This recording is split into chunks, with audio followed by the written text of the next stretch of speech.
బరోడాలో apprenticeship training అయితే notification అనేది రిలీజ్ అయితే జరిగింది. సో, ఇందులో మనకి 5000 వేకెన్సీస్ అయితే ఉన్నాయి.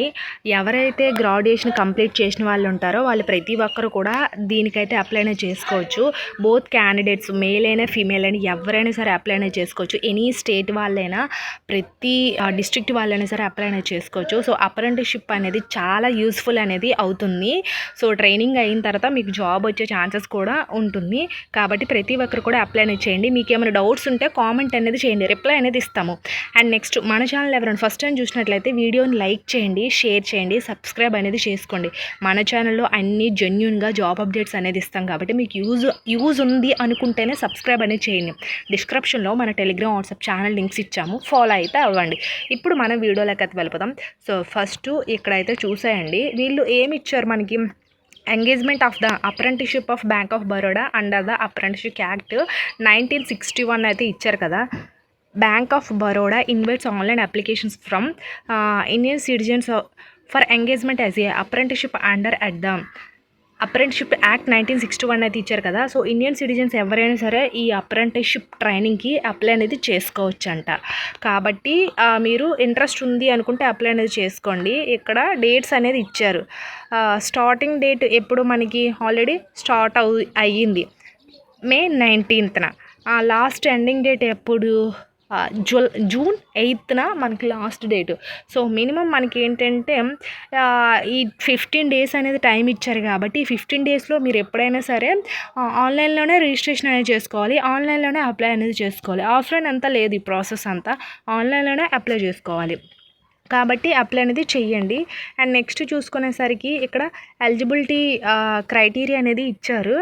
ఎలిజిబిలిటీ క్రైటీరియా చూసుకునేసరికి ఇక్కడ చూడండి, ఫస్ట్ ఆఫ్ ఆల్ ఏజ్ వచ్చేసరికి 20 years నుంచి 28 years అనేది ఇచ్చారు. అయితే మనకి ఏజ్ రిలాక్సేషన్స్ అనేది వీళ్ళ యొక్క గవర్నమెంట్ రూల్స్ ప్రకారంగా మనకి ఇస్తారు. ఏజ్ రిలాక్సేషన్స్ అనేది అంటే SC ST వాళ్ళకి, OBC వాళ్ళకి, EWS వాళ్ళకి అలా ఒక్కొక్క కేటగిరీ వైజ్గా ఏజ్ రిలాక్సేషన్స్ అనేది గవర్నమెంట్ రూల్స్ ప్రకారంగా అనేది ఉంటుంది. సో నేను లాస్ట్లో ఏజ్ రిలాక్సేషన్స్ అనేది చూపిస్తాను ఎంత అనేది. అండ్ నెక్స్ట్ చూసుకునేసరికి ట్రైనింగ్ సీట్స్ ఎన్ని ఉన్నాయి, 5000 వేకెన్సీస్ అయితే ఉన్నాయి ట్రైనింగ్ సీట్స్. అయితే దీనికి ఎవరైతే గ్రాడ్యుయేషన్ అనేది any equal and recognised by the central government, అంటే మీరు గ్రాడ్యుయేషన్, ఇంజనీరింగ్ గ్రాడ్యుయేషన్ అయినా, నార్మల్ డిగ్రీ అయినా, ఎనీ BBA కానీ, BCA కానీ, ఇప్పుడు మనకి ఉంటుంది కదా బీకామ్ చేసిన వాళ్ళు, బీకామ్ కంప్యూటర్ చేసిన వాళ్ళు, ఆర్ట్స్ కానీ, ఎనీ డిసిప్లిన్ ఎవరైనా సరే అప్లై అనేది చేసుకోవచ్చు. కాబట్టి ఖచ్చితంగా అప్లై అనేది చేయండి. అయితే దీనికి ట్రైనింగ్ వీళ్ళు 1 year అనేది ఇస్తారు, 12 months. ఈ 12 monthsలో ట్రైనింగ్ అనేది ఇచ్చి మీకు సర్టిఫికేట్ అనేది ప్రొవైడ్ చేసి ఆఫ్టర్ మీకు ప్లేస్మెంట్స్ అనేది ఉంటుంది. ఈ ట్రైనింగ్లో మీకు వీళ్ళు ఎలా అంటే స్టైఫండ్ కూడా ఇస్తారు. సో శాలరీ కాదు, స్టైఫండ్ మాత్రమే. స్టైఫండ్కి శాలరీస్కి మీకు డిఫరెన్సెస్ అనేది తెలిసి ఉంటుంది. సో తెలియకపోతే కామెంట్ చేయండి, నేను ఇది రిప్లై అనేది ఇస్తాను. మనకి ఇక్కడ వేకెన్సీ లిస్ట్ అనేది ఇచ్చారు. సో ట్రైనింగ్ అనేది ఒక్కొక్క స్టేట్కి ఇన్ని వేకెన్సీస్ అనేది కేటగిరీ వైజ్గా డివైడ్ చేసాడు. ఎలా అంటే SCకి ఇన్ని వేకెన్సీస్, STకి ఇన్ని వేకెన్సీస్, OBCకి ఇన్ని టైప్ ఆఫ్ వేకెన్సీస్, EWSకి అలాగే అన్రిజర్వ్డ్, అలా టోటల్ ఎన్ని వేకెన్సీస్ అనేది ఇక్కడైతే రిలీజ్ అనేది చేశారు వీళ్ళు. అలాగే సపరేట్గా PWBD అంటే పర్సనల్ డిసేబిలిటీ ఉంటారు కదా. సో ఎవరైతే డిసేబిలిటీ కేటగిరీ ఉంటారో వాళ్ళకి వేరేగా రిలీజ్ చేశారు. అండ్ EWS వీళ్ళకి వేరేగా అనేది డివైడ్ అనేది చేశారు. కాబట్టి మీ క్యాస్ట్కి ఎన్ని వేకెన్సీస్ ఉన్నాయో అవి మాత్రమే అప్లై అనేది చేయండి, లేదా అన్రిజర్వ్డ్తో కూడా పోటీ పడవచ్చు. అన్రిజర్వ్డ్లో కూడా మీరు అప్లై అనేది చేసుకోవచ్చు. సో అలా ఉంటుంది. అయితే ఫస్ట్ మనకి ఫస్ట్ ఇక్కడ ఆంధ్రప్రదేశ్లో ఎన్ని వేకెన్సీస్ ఉన్నాయనేది చెప్తాను. టోటల్ ఇక్కడ ఎన్ని ఇచ్చారు వీళ్ళు, 188 వేకెన్సీస్ అయితే ఇచ్చారు. కాబట్టి దీనికి 188 వేకెన్సీస్ ఏంటంటే మనకి ఆంధ్రప్రదేశ్లో బ్యాంక్ ఆఫ్ బరోడా బ్యాంక్స్ ఉంటాయి కదా, మీకు ఆఫ్టర్ ట్రైనింగ్ అయిన తర్వాత అగైన్ మళ్ళీ నోటిఫికేషన్ అనేది తీసేటప్పుడు మిమ్మల్ని తీసుకుంటారు. సో అలాంటప్పుడు ఆంధ్రప్రదేశ్ స్టేట్లో ఉండే బ్యాంక్ ఆఫ్ బరోడాలో మీకు అక్కడ ప్లేస్ ఆఫ్ పోస్టింగ్ అనేది ఉండే ఛాన్సెస్ అనేది ఉంటుంది. సో అది. అండ్ తెలంగాణలో చూసుకుందాము ఎన్ని వేకెన్సీస్ అయితే ఉన్నాయో. తెలంగాణలో చూడండి టోటలు మనకి ఇక్కడ చూసుకునేసరికి 83 వేకెన్సీస్ అయితే ఉన్నాయి తెలంగాణలో. కాబట్టి ఎవరు ఏ స్టేట్లో ఎన్నెన్ని వేకెన్సీస్ ఉన్నాయో ఆ స్టేట్కి వాళ్ళు మాత్రమే ఎలిజిబుల్. సో అది అర్థమైంది అనుకుంటున్నాను. ఇక్కడ ఇంతకుముందు మీకు ఏజ్ గురించి చెప్పాను కదా, రిలాక్సేషన్స్ గురించి. ఇక్కడ ఏజ్ ఎంత ఇచ్చారు, షెడ్యూల్ క్యాస్ట్ వాళ్ళకి, షెడ్యూల్ ట్రైబ్ వాళ్ళకి అండ్ ఓబీసీ వాళ్ళకి అలా ఇచ్చారు. ఏజ్ రిలాక్సేషన్స్ ఇక్కడ 5 years యాడ్ చేశారు and other backward classes non criminal ఏజ్కి 3 years.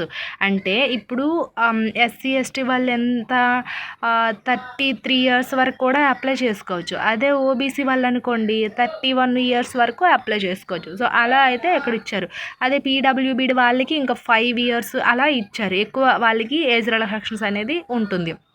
సో అది అండ్ నెక్స్ట్ వన్ చూసుకునేసరికి రిజర్వేషన్ ఎవరైతే డిసేబిలిటీ పర్సన్స్ ఉంటారో వాళ్ళకి సర్టిఫికేట్ అనేది ఉంటుంది. ఆ సర్టిఫికేట్ అనేది ఖచ్చితంగా చూపించాలి. మీకు అందులో ఉండే డిసేబిలిటీ అంటే పర్సంటేజ్ అనేది ఉంటుంది. ఆ పర్సంటేజ్ని బట్టి మీకు డిసేబిలిటీ ఉందా లేదా అనేది చూసుకొని మీకంటూ పీడబ్ల్యూ కేటగిరీలో ప్లేస్ ఆఫ్ పోస్టింగ్ అనేది ఉంటుంది. సో అది ఇక్కడ హౌ టు అప్లై అనేది ఇచ్చారు చూడండి. వీళ్ళ యొక్క పోర్టల్ అనేది ఉంటుంది. ఆ పోర్టల్లోకి వెళ్ళి మీరు రిజిస్ట్రేషన్ అయ్యి లాగిన్ అయ్యి అప్పుడు అప్లై చేయాల్సి అయితే ఉంటుంది. సో అది అండ్ నెక్స్ట్ చూసుకునేసరికి ఇవి ఇక్కడ వీళ్ళు ఇచ్చిన లింక్స్ నేను డిస్క్రిప్షన్లో ఇస్తాను. వీళ్ళ యొక్క official website link and apply link 2 కూడా ఇస్తాను. సో డైరెక్ట్గా మీరు అప్లై అనేది చేయండి. ఏమైనా మీకు తెలియకపోయినా వీళ్ళ యొక్క అఫీషియల్ వెబ్సైట్లో ఇన్స్ట్రక్షన్స్ అనేది ఇస్తారు. స్టెప్ బై స్టెప్ ప్రాసెస్ ఎలా అప్లై చేయాలి, ఎలా రిజిస్ట్రేషన్ చేసుకోవాలి, ఎలా లాగిన్ అవ్వాలి, ఎవ్రీథింగ్ కూడా వీళ్ళు ఇన్స్ట్రక్షన్స్ అనేది ఇస్తారు. కాబట్టి ఆ ఇన్స్ట్రక్షన్స్ అన్నీ మీరు ఫాలో అయితే ఈజీగా అప్లై అనేది చేసుకోవచ్చు. ఆన్లైన్లోనే అప్లై అనేది చేయాలి, ఆఫ్లైన్ అంతా ఏం కాదు. సో అది అయితే దీనికి ఒక ఎగ్జామ్ అనేది ఉంటుంది. ఆ ఎగ్జామ్లో ఎవరైతే క్వాలిఫై అనేది అవుతారో వాళ్ళకి మాత్రమే జాబ్ అనేది ఉంటుంది. సో ఆ ఎగ్జామ్ యొక్క సిలబస్ అనేది ఇక్కడ ప్రొవైడ్ చేశారు వీళ్ళు. టోటల్ 100 మార్క్స్ అయితే ఉంటాయి, 100 క్వశ్చన్స్ అయితే ఉంటాయి. అవి ఎంసీక్యూసీసే ఉంటాయి. అంటే బ్యాంక్ రిలేటెడ్గా మీకు అనేది ఉంటాయి. అండ్ సిలబస్ కూడా ఇచ్చారు. ఏమి ఇచ్చారు, general financial awareness, quantitative and reasoning aptitude and computer knowledge, general English total 40. So మీకు ఈ ఎగ్జామ్ వచ్చేసరికి హిందీ ఇంగ్లీష్లో ఉంటుంది. హిందీ ఇంగ్లీష్లో ఎగ్జామ్ అనేది ఇదే లాంగ్వేజ్లో ఉంటుంది. మనకి సపరేట్గా తెలుగు అంటే ఏముండదు. సో హిందీ ఇంగ్లీష్లోనే రాయాలి ఎగ్జామ్. అది ఇంకా ఇక్కడ ఇచ్చారు ఎగ్జామ్ సెంటర్స్ ఇవన్నీ కూడా ఇచ్చారు. ఒకసారి అనేది చూడండి. ఇక్కడ స్టైఫండ్ అనేది పర్ మంత్ 15,000 అనేది ఇస్తారు. ఇది స్టైఫండ్ మాత్రమే, శాలరీ కాదు. ఆఫ్టర్ 12 months కంప్లీట్ అయిన తర్వాత మీకు సర్టిఫికేట్ వచ్చిన తర్వాత అగైన్ మీకు నోటిఫికేషన్ తీసేటప్పుడు మిమ్మల్ని తీసుకుంటారు. సో అలాంటప్పుడు మీకు మంచిగా శాలరీ అనేది, అలవెన్సెస్ అనేది, బ్యాంక్ యొక్క బెనిఫిట్స్ అనేది ఉంటాయి. సో ఇది మీకు ఇంకేమైనా డౌట్స్ ఉంటే కామెంట్ అనేది చేయండి. అండ్ మన టెలిగ్రామ్ వాట్సాప్ ఛానల్ లింక్స్ అనేది డిస్క్రిప్షన్లో ఇచ్చాను, ఫాలో అయితే అవ్వండి. Thanks for watching this video.